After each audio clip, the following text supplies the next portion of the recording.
शेतकऱ्याची बायको आहे, शेतकऱ्याची मुलगी म्हणून माझी ओळख आहे. आता नवीन ओळख करून काय द्यायची गरज नाही. बऱ्याचपैकी माझे व्हिडिओ तुम्हाला बघायला भेटत असतील इंस्टा, यूट्यूब, फेसबुकवर. तर सोशल मीडियाच्या माध्यमातून आपलं शेतीविषयक व्हिडिओ असतात. आणि प्रथमतः लोटे सरांचं खूप सारं थँक्यू, कारण त्यांनी मानगंगा परिवाराकडे माझं नाव सुचवलं, त्याच्यामुळे मला इथे येण्याची संधी भेटली. आणि मानगंगा परिवाराचं पण खूप सारं थँक्यू, कारण इथे बसलेल्या महिलांपैकी खूप त्यांच्या डिग्र्या मोठ्या, त्यांचं कार्य मोठं आहे.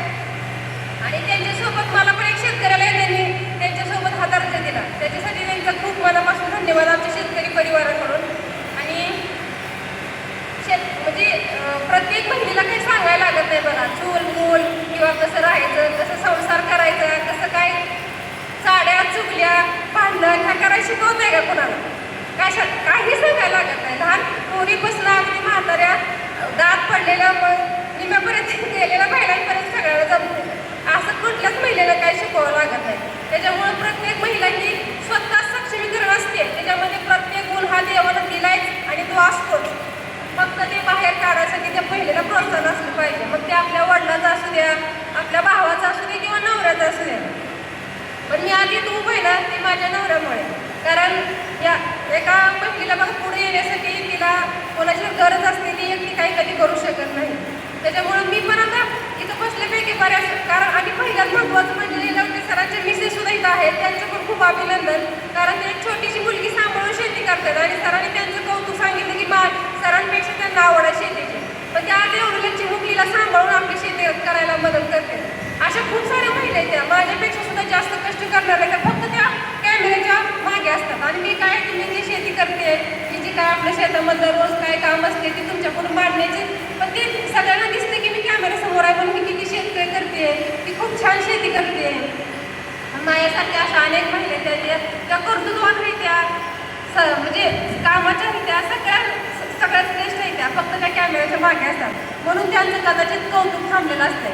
पण कसं असते माहिती आहे का, प्रत्येक स्त्रीला स्वतःचं कर्तृत्व सिद्ध करण्याची प्रत्येक संधी असते.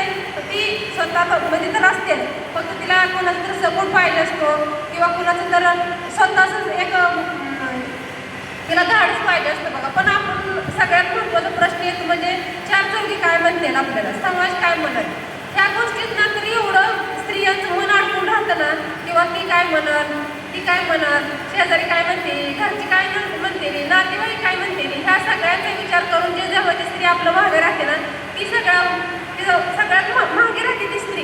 कारण पहिल्यांदा ज्यावेळेस मी सोशल मीडियावर व्हिडिओचं बनवा शेतीविषयी चालू केले नाही, त्यावेळेस सगळे मला समाजाला नावं ठेवले.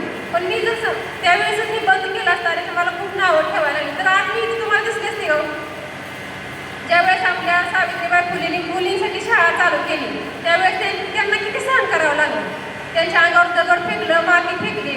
आपल्या ज्ञानोबारायांच्या वेळेस पण म्हणजे कुठलेही संत असू द्या, कुठलेही महात्मा पुरुष असू द्या, त्यांना सगळ्या समाजाला तोंड द्यावं लागलं. आपले संत तुकाराम असू द्या, प्रत्येक गोष्टीला त्यांना तोंड द्यावं लागलं. पण ज्यांनी अन्याय सहन केला, ज्यांनी हे समाजाकडून सहन केलं, आज क्षणोक्षणी त्यांचं नाव निघतंय. पण जे त्रास करत होते त्यांचं कुठं नाव आहे का, कुठं रेकॉर्ड आहे का? कुणाला तर माहिती का कोण होती अगोदरची की बाबा ज्ञानोबारायांनी ह्यांनी त्रास दिला, सावित्रीबाई फुले यांना ह्यांनी त्रास दिला, अशा कुठल्या गोष्टी येते का? मग आता आपल्याकडे ज्या वेळेस आपल्या शेतीविषयीला एक जागतिक दर्जा म्हणून स्थान भेटायला लागले, पण त्याच्यामध्ये कसं होतं माहिती आहे का, आजकालच्या मुलांचा 7-12 पोरा, पण नशिबी मात्र एकट्यालाच फेर आहे. कारण खूप काही ते मनापासून शेती करतोय, सगळं काय करतोय. आता हे हवा दिसते का कुणाला, दिसते का डोळ्याला आपल्या हवा, पण त्याच्याशिवाय आपण जगू शकतोय का? तसं शेतकऱ्याचं आहे. शेतकरी कुणाला दिसत नाही, पण ज्यावेळेस जगाव संकट येतं तेव्हा मात्र गाव चांगलं आमचं. चूल भारी, गाव भारी, चुलीकडचं जेवण आता सगळ्या रुचकर लागतंय.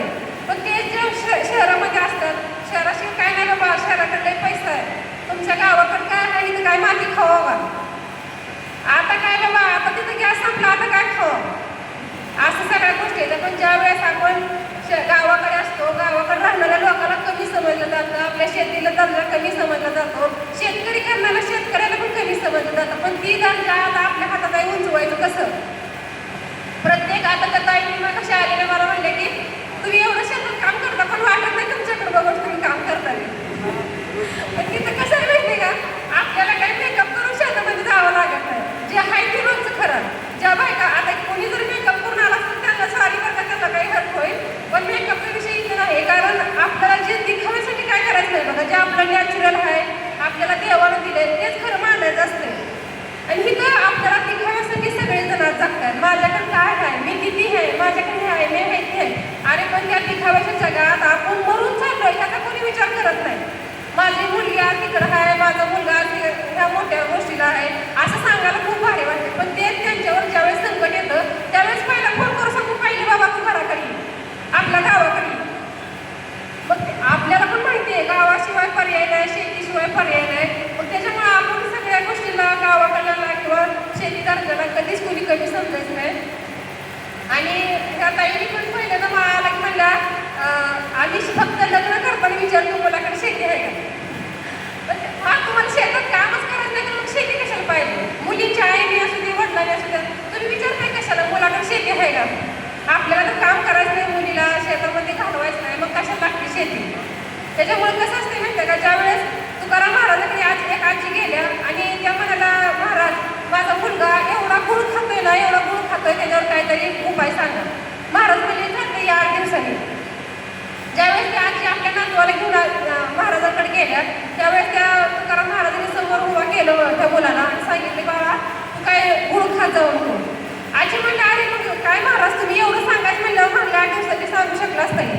पण महाराज काय म्हणलं माहितीये का, आजी त्या मुलाच्या अगोदर मी जास्त गुळ खात होतो म्हणून मी त्या पोराला सांगू शकलो नाही. मी गुळ खायचं पहिला मी बंद केला, मग मी ते त्याला सांगायचं मी पात्र ठरलो. तसं आता सगळ्यामध्ये बघा, मी स्वतः शेती करते, मी स्वतः शेतात काम करते. मी मागासपासून सरांना इशारा करते, सर लवकर घ्या लवकर घ्या, कारण माझी घरी माझी वांगी वाट बघते ती. तिथनं जाऊन मला माझी वांगी तोडायची. आणि काय काय त्या ताईंनी मागाशी सांगितलं की दुपारचा झोप आराम झालाय बाबा, पण आमच्याकडे काय झोपी बसले काय नाही. 2 वाजेपर्यंत दुसरं काम करायचं, 4 वाजता आमची वांगी तोडायची, संध्याकाळी खायाची भाकरी कालवून करायचं, धारा काढायच्या गुरांच्या, दूध तुम्हाला शहरातल्या लोकांना पाठवायचं. आम्हाला त्यांच्या सकाळच्या दुधाची काळजी असते. उद्या आम्ही नाही दूध पाठवलं ती कसा चहा प्यायची, आम्ही नाही वांगी तोडलं उद्या ती कशीच भाजी करायची. पण असं असते बघा, असं शेतकऱ्याचं काम आहे. जिथं हवा दिसत नाही पण त्याच्याशिवाय माणूस जगू शकत नाही, तसं शेतकऱ्याचं. शेतकरी शेती पिकल्याशिवाय माणूस जगू शकणार नाही. आपलं जग कितीही पुढे जाऊ द्या, शेतीशिवाय पर्याय नाही. किती जरी तुम्ही पुढे गेला आणि किती जरी जग विकसित झालं, मशनी पैसा काय खाऊन पोट भरणार आहे का. पोट भरायला शेती, अन्न धान्य असल्याच गोष्टी लागणार आहेत. त्याच्यामुळे शेतीला कधीच कमी समजायचं नाही आणि सगळ्या गोष्टीला आपल्याला सांभाळून सगळ्यांना पुढे घेऊन जायचं आहे. आणि इतर महिलांच्या आता काही ताई असतील, काजी म्हणजे मावशी काठी, कुणाच्या मुली आल्या असतील लग्नाला किंवा कुणाच्या होणाऱ्या असतील, तर त्यांनी जर मनात विचार ठेवला असेल की शेतकरी नवरा नको, तर अशा ताईंना मी सांगते, खरंच मनापासून सांगते, असा विचार सोडू द्या. कारण आपण हा विचार अस्तित्वात आणला तरच पुढची पिढी घडणार आहे. सगळ्या गोष्टी काही पैशासाठीच नसते त्या, सगळ्या गोष्टी काही जॉबसाठीच नसते त्या. तुमचं थोडंफार भविष्य पण आणि मुलाचं चांगलं आरोग्य अशा गोष्टीचं तुम्ही प्राधान्य द्या. आणि सगळ्यात महत्त्वाचं म्हणजे परिवाराचं मनापासून धन्यवाद. त्यांनी मला इथं बोलवल्याबद्दल त्यांनी आणि मला हा नारी शक्ती पुरस्कार दिल्याबद्दल. आणि महिला ह्या मागच्या हाताचा असतात भरपूर पुरुषांपेक्षा, कारण पॅन्टीतनं कपडे धुताना जर पहिलं